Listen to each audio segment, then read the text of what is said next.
और महायुद्ध से जुड़ी एक और बड़ी खबर आपको बता दें, रूस से जारी जंग के बीच ज़ेलेंस्की ने जर्मनी से टॉर्नेडो विमान देने की अपील कर दी है। बताया जा रहा है कि यूक्रेन को अगर ये फाइटर विमान मिलता है तो ज़ेलेंस्की की सेना की ताकत बढ़ेगी और इसके तूफानी बमबारी को रोकना पुतिन के लिए आसान नहीं होगा। जानकारों के मुताबिक ये फाइटर जेट यूक्रेन के लिए गेम चेंजर साबित हो सकता है।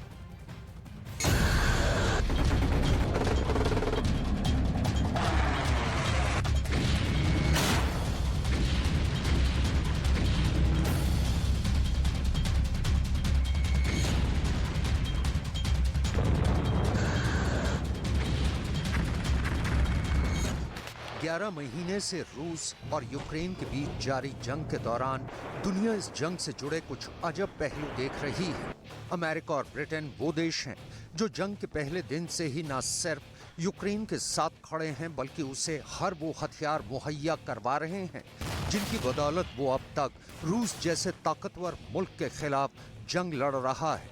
लेकिन अब यूरोप के एक ऐसे देश ने खुलकर यूक्रेन का साथ देना शुरू कर दिया है जो जंग की शुरुआत में यूक्रेन की मदद करने से हिचकिचा रहा था, और ये देश है जर्मनी। जैसे ही जर्मनी ने रूस के खिलाफ यूक्रेन की मदद करनी शुरू की है, वैसे ही मैदान जंग में रूस की फौज की परेशानियां भी बढ़ने लगी हैं।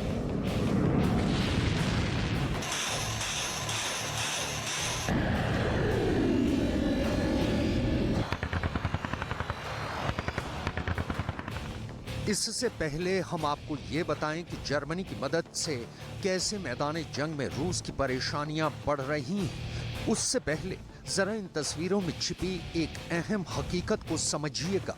खुले आसमान में परवाज भरता और खतरनाक मैन्यूवर दिखाता ये जर्मनी का टॉर्नेडो फाइटर जेट है।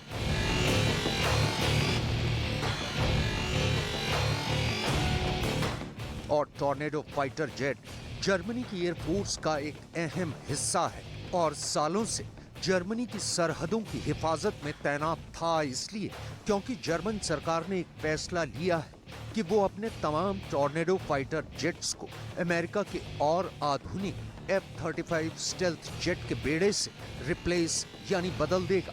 फिलहाल जर्मनी के पास 93 टॉर्नेडो फाइटर जेट हैं। तो अब सवाल उठता है कि आखिर Germany in 93 tornado fighter jets का क्या करेगा।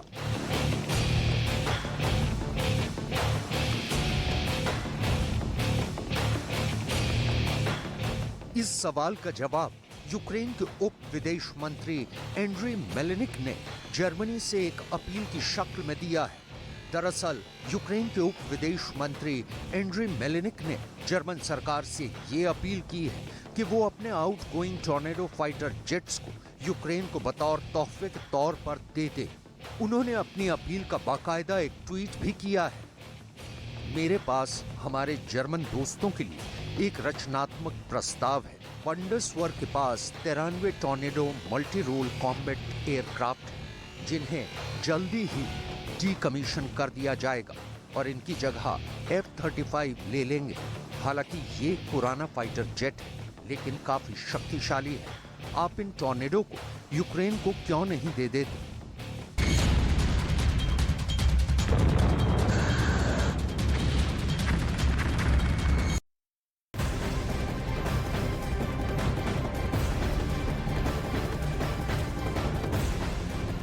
तो 26 जनवरी यानी कि गणतंत्र दिवस से पहले राजधानी दिल्ली के कर्तव्य पथ पर फुल ड्रेस रिहर्सल की गई। तस्वीरें देखिए। तो कर्तव्य पथ पर फुल ड्रेस रिहर्सल की तस्वीरें आप देख पा रहे हैं। विजय चौक से लाल किले तक शौर्य देखा जा रहा है क्योंकि गणतंत्र दिवस के मौके पर तमाम तैयारियां, और ये तस्वीरें आप देख पा रहे हैं फुल ड्रेस रिहर्सल की कि किस तरीके से गणतंत्र दिवस पर विजय चौक से लाल किले तक ये रिहर्सल की गई। तो कर्तव्य पथ की तस्वीरें आपको दिखा रहे हैं फुल ड्रेस रिहर्सल की।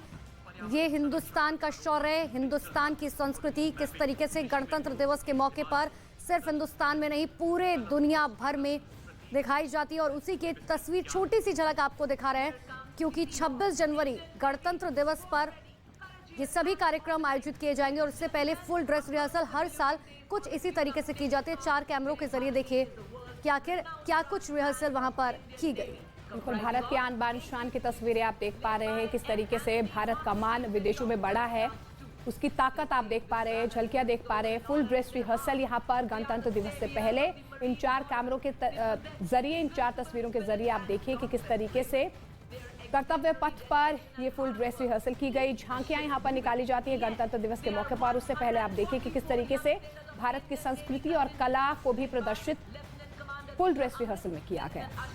तो देखिए, हिंदुस्तान विविधताओं का देश हमेशा से कहा जाता है। हर राज्य की अपनी एक अलग भाषा है, अपनी अलग बोली है, और इसी वजह से इस गणतंत्र दिवस पर यह कोशिश की जाती है कि आखिर किस तरीके से हर राज्य की संस्कृति दिखाई जा सके।